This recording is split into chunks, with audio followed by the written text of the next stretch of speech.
मेरे प्रिय विद्यार्थियों, जैसा कि आप सबों को मालूम है कि ऑनलाइन आवश्यक ही नहीं अनिवार्य हो गया। तो दूर दराज देहात के वैसे गार्जियंस या वैसे विद्यार्थी जिनके पास में मोबाइल नहीं है, वो कृपया जल्दी से ले लें, बिकॉज उसके बगैर काम उनका चलने वाला नहीं है। आप सबसे कुछ छिपा हुआ नहीं है। अभी बहुत विलंब है ऑफलाइन क्लास खुलने में। पहले तो उम्मीद हम लोग भी किया करते थे भगवान से भी, लेकिन अब उम्मीद हम लोग बिल्कुल छोड़ चुके हैं। इसलिए आपसे निवेदन है कि आप सबसे पहले बाबा मैथ्स ऐप को डाउनलोड कर लें। इत्मीनान से आप जी भर के पहले पढ़िए डेमो क्लास, पैसा बाद में दीजिएगा।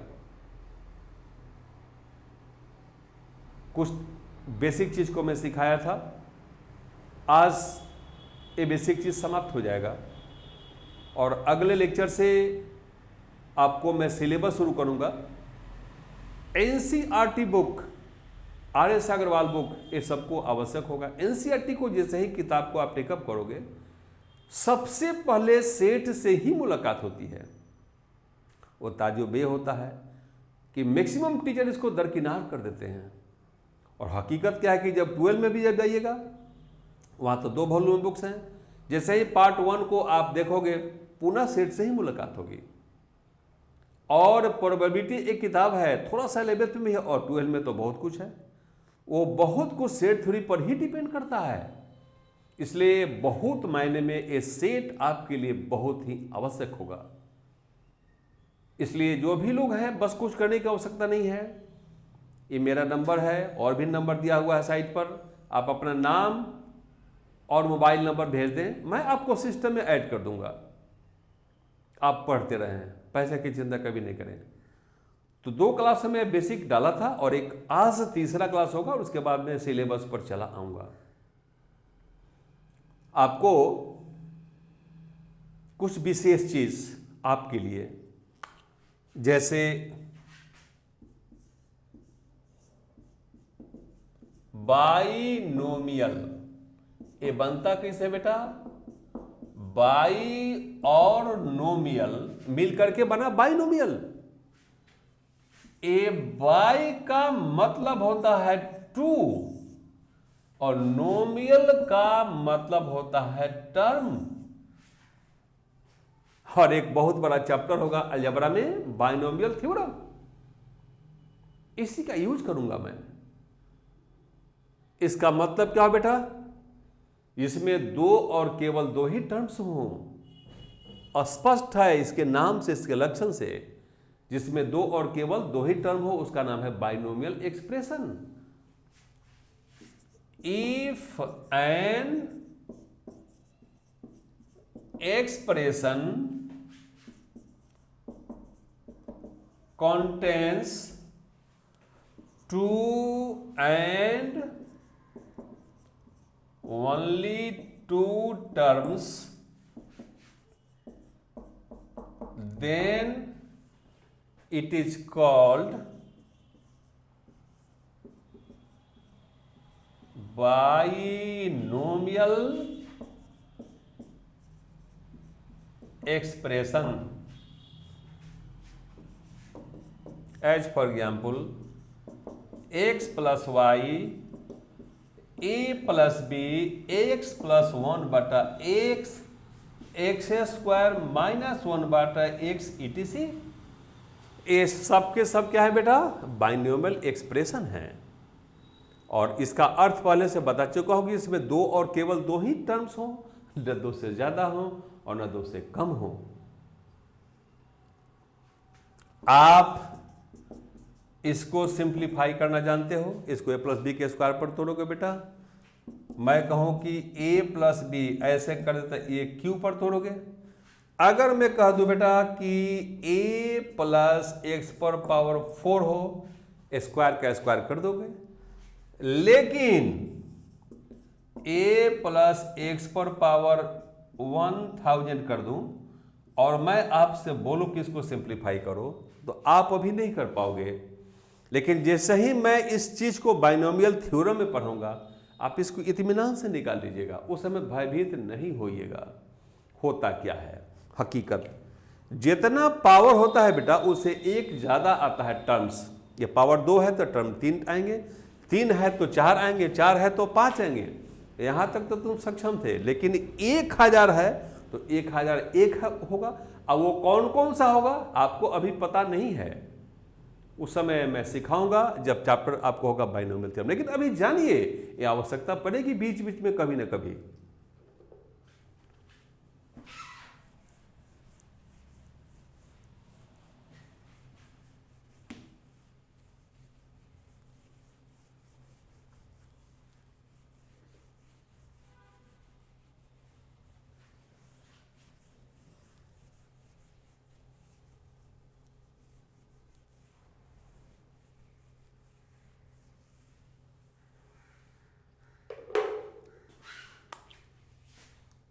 दूसरा,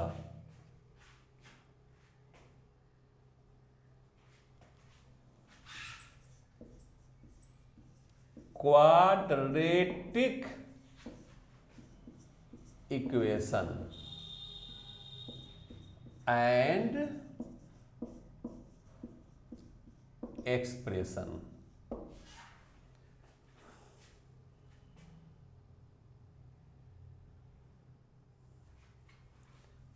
ax² plus bx plus c बराबर 0 है बहुत ही पॉपुलर इक्वेशन है क्वाड्रेटिक का, ये स्टैंडर्ड फॉर्म है।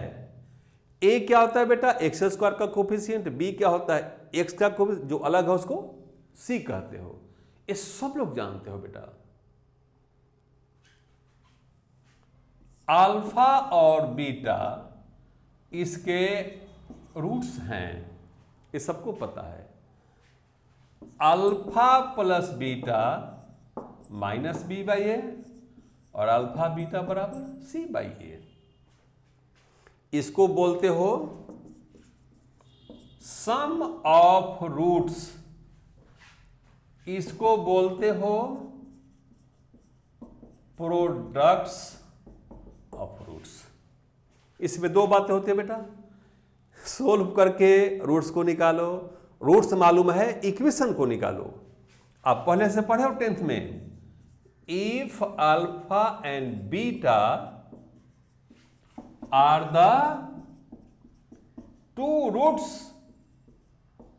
देन द इक्वेशन इज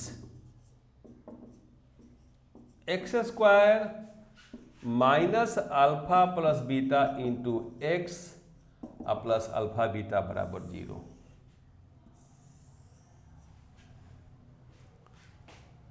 ये क्या है बेटा, इक्वेशन को लिखने का तरीका है, मैं बताऊंगा। इक्वेशन मालूम है रूट्स को निकालिए, रूट्स मालूम है इक्वेशन को निकालिए। लेकिन जब 2 से ज्यादा हो जाएंगे उस समय आप गलत जवाब दे देंगे, उसका मैं सिंपल सा तरीका सिखाऊंगा आपको।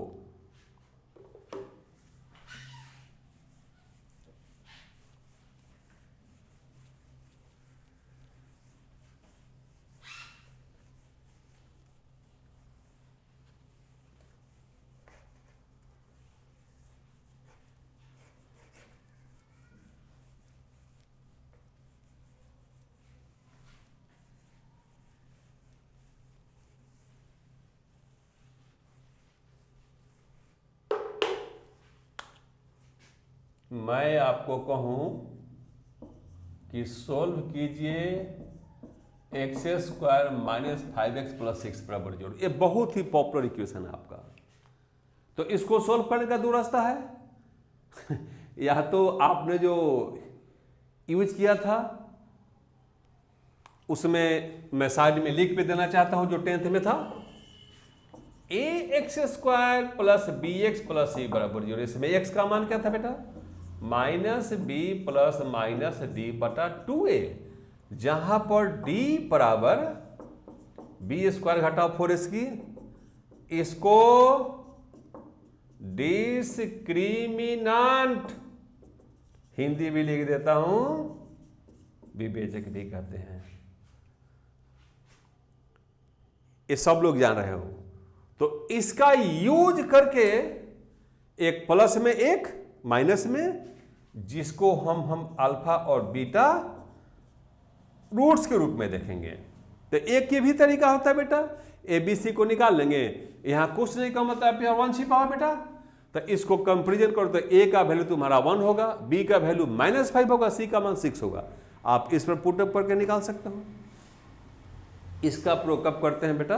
जब उसका फैक्टर सिंपल ढंग से संभव नहीं हो, तब इसका प्रयोग करते हो।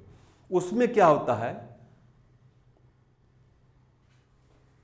शुरू और लास्ट वाले को मल्टीप्लाई करके बीच वाला का 2 भाग में तोड़ना पड़ता है। जोड़ घटाव करने पर इसके बराबर हो जाए और मल्टीप्लाई करने पर इसके बराबर हो जाए। तो 1 में 6 से मल्टीप्लाई करोगे तो 6 होगा, ये पता है कि 6 हुआ। अब -5 को हम -2 -3 करेंगे, -5 हो जाएगा, मल्टीप्लाई करेंगे 6 हो जाएगा, जिसको पहले से जान रहे हो। x² -2x -3x, इसमें x कॉमन होगा, x -2 3 कॉमन होगा, x -2, ठीक है। आप इस दोनों को इस समीकरण का फैक्टर कहते हो। इफ x -2 बराबर 0, इसका मतलब x बराबर 2 हो गया। इफ x -3 बराबर 0, इसका मतलब x बराबर 3 हो गया। इसका मतलब x का मान 2 और 3 हो गया। इसी को आप रूट्स कहते हो, हम जिसको अल्फा और बीटा के रूप में जानते हैं। अल्फा बीटा तुम किसी को ही मान सकते हो। ये बहुत ही पॉपुलर समीकरण था, इसको सोल्व करना सबको आता है।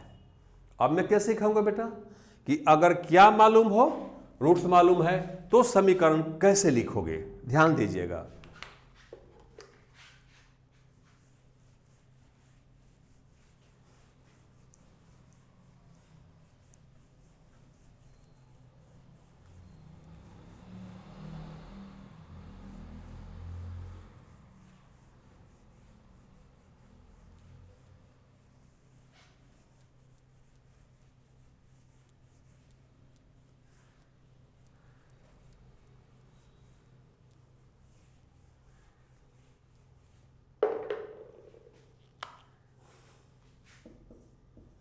If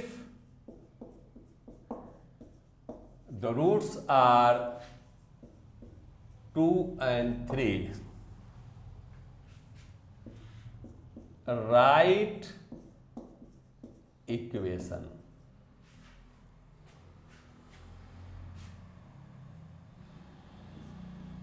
Let अल्फा बराबर 2, बीटा बराबर 3। मान लिया, मैं किसी को बीटा अल्फा मान सकता था, चूंकि x² minus alpha plus beta into x बराबर 0, ये समीकरण है बेटा।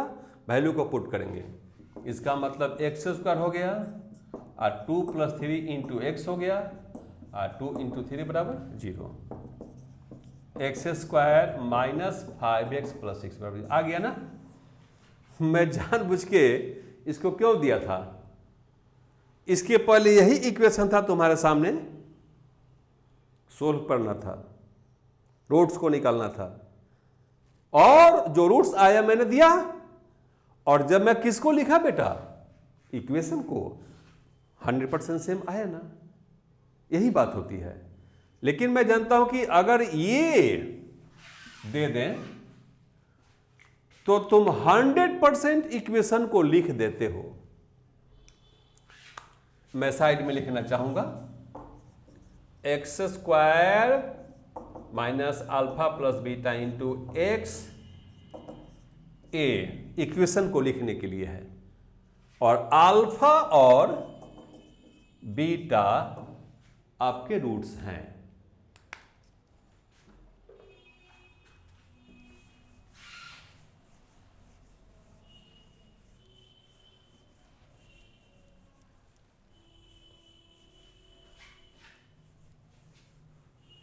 अब मैं बताना चाहूंगा कि अगर रूट्स की संख्या को बढ़ा दूं और मैं बेटा कहूं कि तुम इक्वेशन को लिखो, मैं जानता हूं कि बहुत लड़के बहुत जल्दीबाजी में बहुत स्टूडेंट्स लिख देंगे, लेकिन उसका सोच गलत हो जाएगा।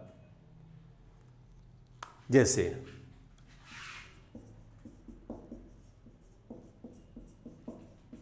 If the roots are 2, 3, 4, right equation. जब मैं इस सवाल को देता हूं और बोलता हूं कि बेटा इसको दिखाओ, बोलता क्या है, ये तो सर बहुत आसान है, और इसमें रख देता है वो, और लिखता क्या है वो, एक्स स्क्वायर माइनस सबको जोड़ेगा तो जोड़ देगा 2 + 3 + 4 इंटू एक्स कर देगा। फिर बताओ यहां 2 × 4 × 2 बराबर 0 कर देगा, और सिंप्लीफाई करके बोलेगा 9x 4 × 12 दूनी 24 बराबर 0। ये बोल देगा, वो गलत हो जाएगा। करना क्या होता है बेटा, जो रूट्स हैं उससे फैक्टर को निकालना होता है। ठीक से सुनिएगा, जो रूट्स हैं उससे फैक्टर को निकालना होता है, और उस फैक्टर को जब मल्टीप्लाई करोगे इक्वेशन को निकाल लिया जाता है। ये बताओ, ये 2x का वैल्यू था बेटा, एक कैसे निकला था, x - 2 बराबर 0 पर निकला था ना। तो ये सभी रूट्स हैं, मैं इसके फैक्टर्स को लिखूंगा। फैक्टर्स आर, ए बोलो इसका फैक्टर होगा x - 2 बराबर 0, इसका क्या होगा बेटा x - 3 बराबर 0, इसका क्या होगा। मैं रूट्स से फैक्टर्स को निकाल दिया, सारे फैक्टर्स को मैं मल्टीप्लाई कर दूंगा, लास्ट में क्या लिखेंगे, so equation is x - 2 x - 3 x - 4 बराबर 0। तो मैंने रूट्स से फैक्टर को निकाल दिया और फैक्टर को मल्टीप्लाई कर दिया, क्या हो गया इक्वेशन। मर्जी आपकी, इसको मल्टीप्लाई करोगे तो x का पावर 3 तक जाएगा, वो क्वाड्रेटिक नहीं होगा, वो क्यूबिक होगा, पावर 3 का समीकरण होगा, और आपका रेंज 2 तक ही था। ये आपके लिए बिल्कुल नई बातें हैं। और एक और सवाल देखिए इस पर,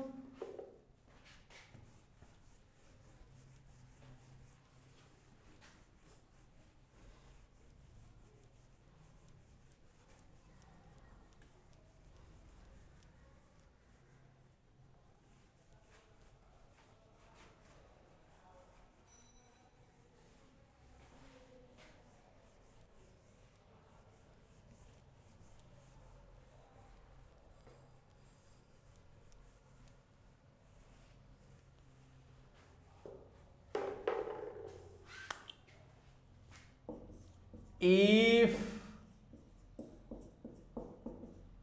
the roots are -2, 3, 4, 6 मैं रूट्स की संख्या को बढ़ा दिया। 2 तक सब लोग जानते हैं, पहले 3 की चर्चा किया, उसके बाद 4 तक की चर्चा करने जा रहा हूं। n तक चला जाएगा ये बढ़ते बढ़ते, घबराइएगा नहीं। मैं कहूं बेटा फैक्टर्स आर, पहला का फैक्टर क्या होगा बेटा x + 2 बराबर 0। जब इसको सिंप्लीफाई करोगे तो x का मान कितना आएगा -2। ये सब के सब एक से ही ना वैल्यूज है जो रूट्स कहलाते हैं। अब खुद से बोलो, सेकेंड फैक्टर क्या होगा x - 3 बराबर 0। थर्ड फैक्टर होगा बेटा x - 4 बराबर 0। चौथा फैक्टर होगा x - 6 बराबर 0। So equation is x + 2 x - 3, O sorry mistake से लिखा गया था, x लिखना चाहिए था, x - 4 बराबर 4 इंटू x - 6 बराबर 0 हो गया। मैं सबको सारे फैक्टर्स को मल्टीप्लाई कर दिया। कौन सी का पता चल गया बेटा, इक्वेशन का पता चल गया। और मैं उम्मीद करता हूं कि रूट्स की संख्या कितनी भी क्यों न बढ़ा दी जाए, आपको कोई परेशानी नहीं होगी। आप हंसते हंसते इक्वेशन को लिख देंगे।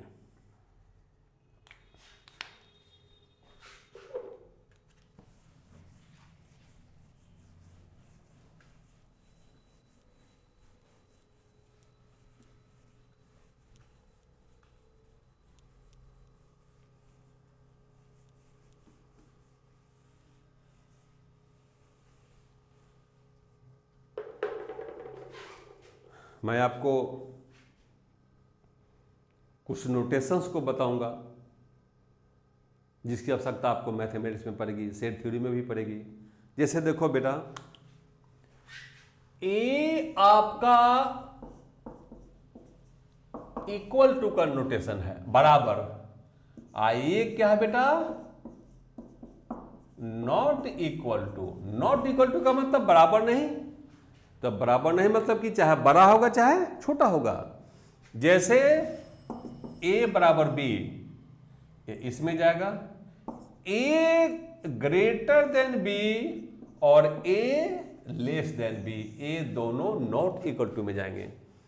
ए बड़ा का चिन्ह है बेटा। ए या तो बी से बड़ा है या तो बी से छोटा है, मतलब कि क्या नहीं है? बराबर नहीं है। तो बराबर नहीं का मतलब वो बड़ा भी हो सकता है, छोटा भी हो सकता है।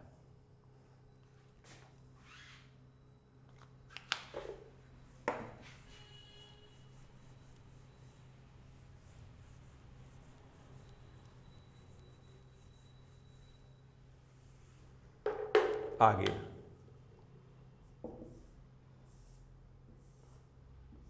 ए इंप्लाइज दैट का चिन्ह है।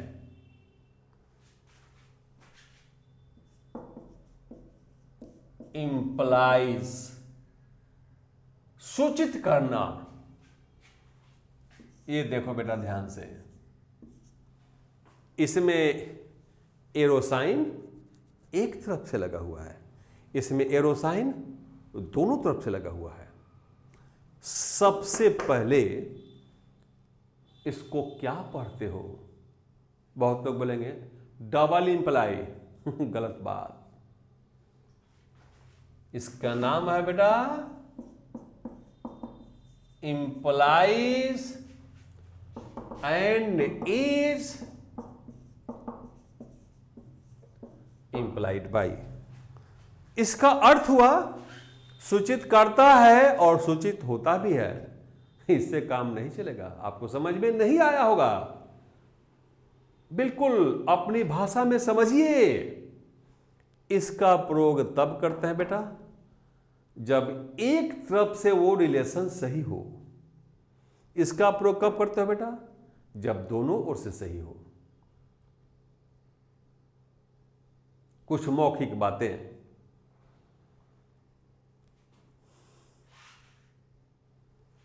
अगर ए बड़ा है बी से तो बी बड़ा नहीं होगा ए से। सिर्फ एक तरफ लागू होगा।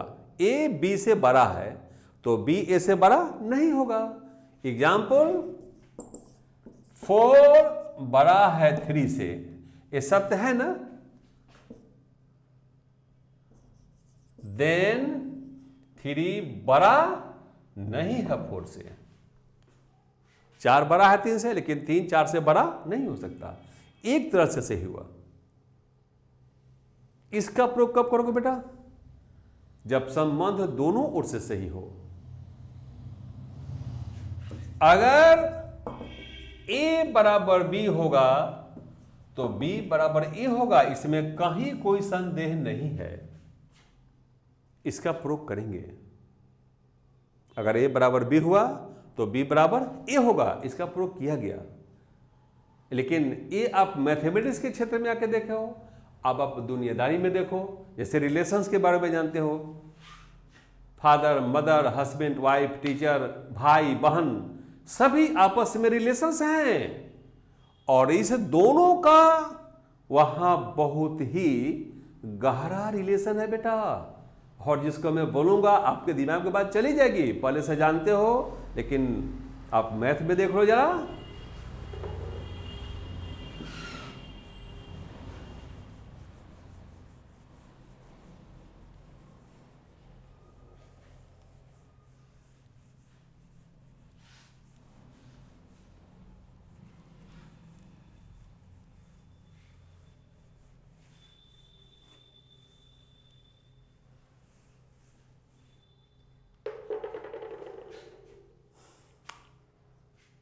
फिर से देखिए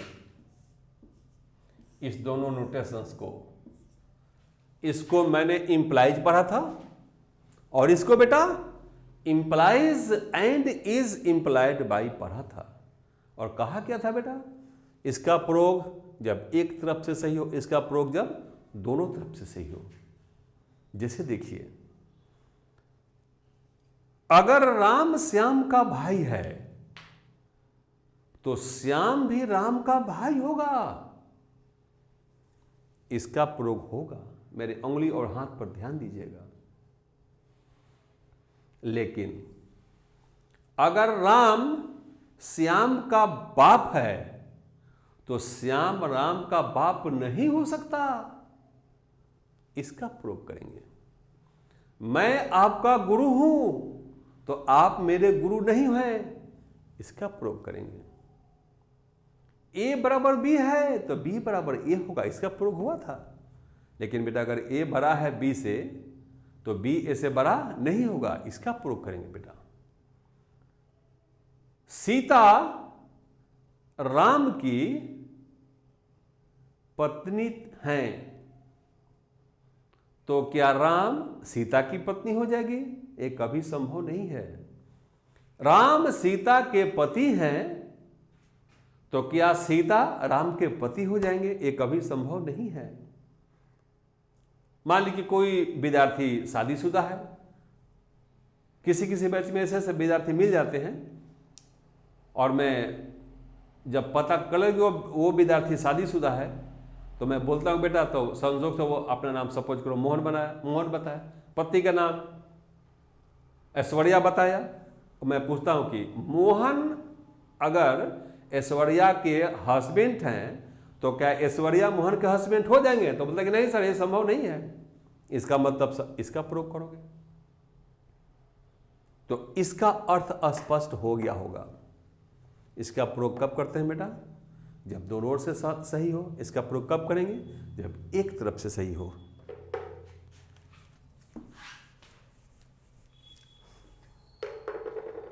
कुछ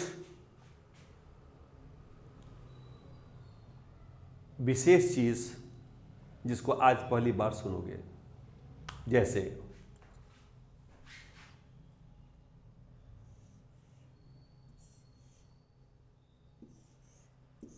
ये 3 साइन को लिखा, ABCD पढ़े हो बेटा? ABCD में इसको भी पढ़ते हैं और मैथ में इसको और पढ़ते हैं, और को हिंदी में या कहते हो। भी को उलट दिया गया है, आप इसको एंड पढ़ते हैं, हिंदी में और पढ़ते हैं। इसको पढ़ते हैं फॉर ऑल। फॉर ऑल का मतलब सभी के लिए। ये पहली बार मिला होगा आपको। ये तो सब जानते थे इक्वल टू का चिन्ह है, ये सब जानते थे नॉट इक्वल टू का चिन्ह है। लेकिन इसके पहले भी जो दो नोटेशंस बताए थे, हो सकता है कि आपको जानकारी नहीं थी, और ये तीनों तो आपके लिए साफ बिल्कुल ही अलग चीज है। ये सब आपको मिलेंगे मैथमेटिक्स में, फिजिक्स में, केमिस्ट्री में, सब जगह ये आपका पीछा करेंगे, आपको छोड़ने वाले नहीं है।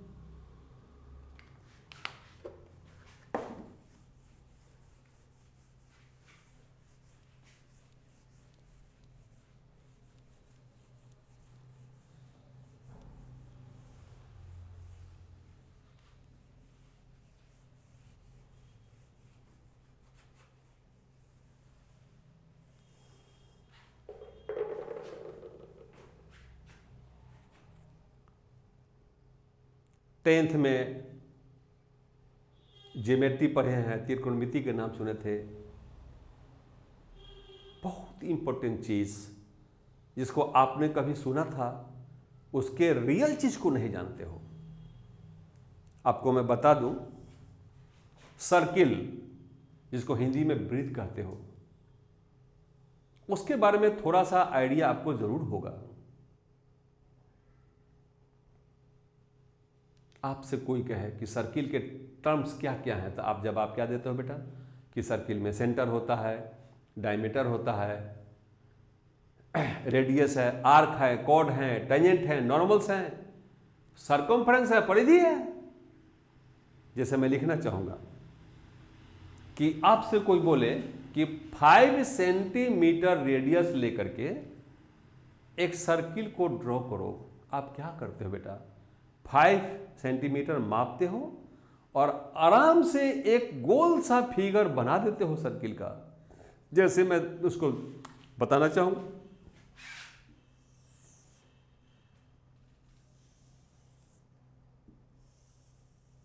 देखने से सर्किल जैसा लगता है। आप इसी को सेंटर कहते हो बेटा, आप इसको डायमीटर कहते हो, और यहां से यहां तक तुम्हारा रेडियस है, और डी बराबर क्या होता है 2r, ये सब लोग जानते हैं। आर्क और कॉर्ड, परिधि पर के 2 पॉइंट्स को, सर्कुम्फ्रेंस के 2 पॉइंट को अगर सेंटर से मिला दें वो डायमीटर कहलाता है। अगर सेंटर से नहीं मिलाते हो बेटा तो वो आर्क कहलाता है। जैसे ऐसे देखिएगा, एक कर्व देख रहे हो ना बेटा, यही आर्क है जिसका रोटेशन एल होता है। ये जो सीधी रेखा को देखते हो इसी का नाम होता है कॉर्ड, और एल को हम कहते हैं आर्क। तो कॉर्ड और आर्क में फर्क क्या है? एक बिल्कुल स्ट्रेट है और एक कर्व है। एक विशेष स्थिति आएगी जिसमें ये दोनों आपस में इक्वल हो जाएंगे। जब एंगल बिल्कुल छोटा से छोटा हो जाए उस स्थिति में इसके डिफरेंस को बताना बड़ा मुश्किल हो जाता है। उस स्थिति में वे दोनों एक हो जाते हैं। और जो ये सर्कमफ्रेंस देखते हो बेटा, सर्कमफ्रेंस हिंदी में परिधि। अब वैल्यू कितना होता है 2πr। इसमें 2 से परिचित हो, r से भी परिचित हो, इस पाई से भी परिचित हो, लेकिन ये दोनों तो पहले से बहुत ही परिचित हैं। बीच वाले बेचारे पाई हैं। और आपसे पूछा जाए कि पाई क्या है, और मैं इसको अपने जीवन में नहीं भूल सकता पाई के बारे में। बिकॉज बेटा जब मैं बीएससी में था तो फिजिक्स प्रैक्टिकल में मुझे पाई का मान निकालने को ही कहा गया था। और आज तो प्रैक्टिकल तो बिल्कुल एक फॉर्मेलिटी बच गया है। हम लोग के टाइम में वो काफ़ी मायने रखता था। सिवान किसी कॉलेज से एक्सटर्नल आए थे। एक्सटर्नल मतलब कि जो बाहरी व्यक्ति हैं, इंटर्नल मतलब कि जो कॉलेज के टीचर होते हैं। उसमें स्टूडेंट से क्वेश्चन पूछा जाता था। वो परंपरा धीरे धीरे खत्म हो रही है। जब मेरी बारी आई तो चूंकि मेरा ऑनर्स पेपर मैथमेटिक्स था और फिजिक्स केमिस्ट्री मेरा सब्सिडियरी था, बहुत प्रेम से मुझे बैठाया गया। तो पहले तो वो पूछे कि तुमने मैथ को ही सिलेक्ट किया, फिजिक्स केमिस्ट्री भी तो था। तो मैंने कहा कि सर अपना अपना इंटरेस्ट होता है, मुझको मैथ सबसे अच्छा लगा तो मैंने इसको सिलेक्ट किया था। मेरा घर पूछा गया, किस इशू से पास हो 10th उसको पूछा गया। मेरे पिताजी के बारे में पूछा गया, वो पिताजी क्या करते थे। मैंने बताया कि मेरे पिताजी हाई स्कूल में मैथमेटिक्स के ही, साइंस के ही टीचर हैं, मैथ पढ़ाते हैं। फिजिक्स केमिस्ट्री पढ़ाते, लेकिन मैथ के टीचर के रूप में थे। कॉपी देखने के लिए मैथ में ही जाते थे अक्सर। हाँ, तो लगभग 20 क्वेश्चन हमसे पूछा गया, मैं सबका जवाब दिया। बगल में एक लड़का और था, वो पता न हो घबरा गया था कि नहीं जानता था, गॉड नोज। उसका कुछ और प्रैक्टिकल था। 20 क्वेश्चन पूछने के बाद वे जो प्रोफेसर साहब थे उस विद्यार्थी से पूछना शुरू किए। सचिन नाम था उसका, मुझे नाम भी याद है। सचिन बोलो। एक भी जवाब नहीं दिया। वो एक्सटर्नल काफी गुस्सा हो गया, कहा कि मैं तुमको फेल करवा दूंगा। बगल में देखो तो ये लड़का कितना सुंदर जवाब दिया, दिल खुश हो गया। मैं इसको बैच में सबसे हाईएस्ट नंबर दूंगा, बशर्ते एक क्वेश्चन में इसे और करूंगा वो सही सही जवाब दे दे। हमसे पूछे कि बेटा जवाब दोगे? मैं बिल्कुल बचपन से निर्भीक था, कहा कि सर पूछिए, आना तो चाहिए ही, आएगा तो जवाब मैं अवश्य दूंगा। मेरा पीठ थपथपाए, बोले कि लगता है कि तुम जवाब दे देगा। मैंने कहा कि सर पूछ के देखिए। वे हमसे पूछे कि पाई का डेफिनेशन बताओ, पाई क्या है? जब मैं बच्चों को पढ़ाता हूं फाउंडेशन के लिए तो बेसिक चीज में इसको सिखाता हूं, तो जब मैं पूछता हूं कि बेटा पाई की परिभाषा बताओ, तो बहुत विद्यार्थी क्या बोलते हैं, पाई एक कांस्टेंट राशि है जिसका मान वैल्यू 22/7 होता है। ये डेफिनेशन नहीं है, ये आपने तो संख्यात्मक मान बता दिया, ये ग्रीक वर्ड है।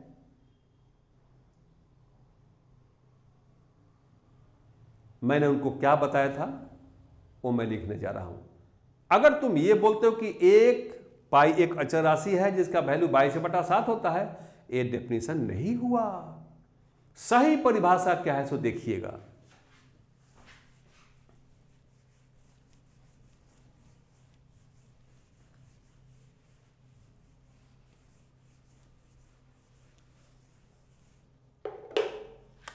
उसके पहले मैं कहूंगा बेटा ए रेशियो बी का मतलब होता है ए बटा बी, इसी का मैं यूज करूंगा। पाई के डेफिनेशन को देखिए, द रेशियो ऑफ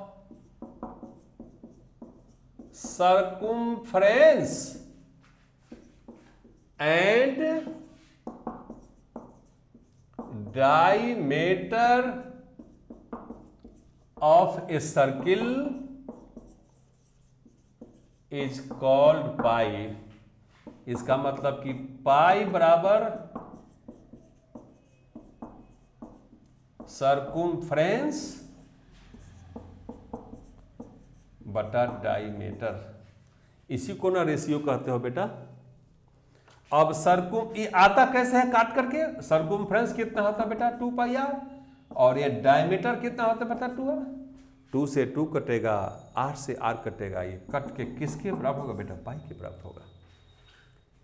वो टीचर हमसे काफी प्रभावित हुए और हमको उन्होंने जो कहा था उन्होंने किया। बैच में सबसे अधिक हाईएस्ट मार्क्स मुझे मिला और हमको धन्यवाद दिए कि तुम अगर बेटा टीचर बनोगे, जहां भी जाओगे बहुत नाम कमाओगे। उनका भी आशीर्वाद मुझे मिल गया।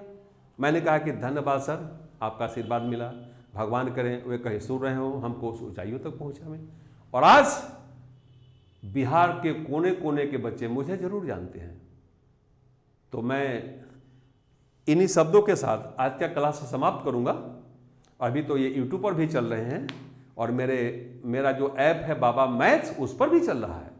तो आप सबों से निवेदन है कि आप अधिक से अधिक संख्या में डाउनलोड करके ऐप को देखें, पहले देखिए, पढ़िए, समझिए, एडमिशन बाद में लीजिएगा। ठीक है बेटा, तो मैं आज इन्हीं शब्दों के साथ अपने लेक्चर को समाप्त करता हूँ। फिर अगली बार मुलाकात होगी, तब तक के लिए मैं विदा चाहता हूँ। धन्यवाद।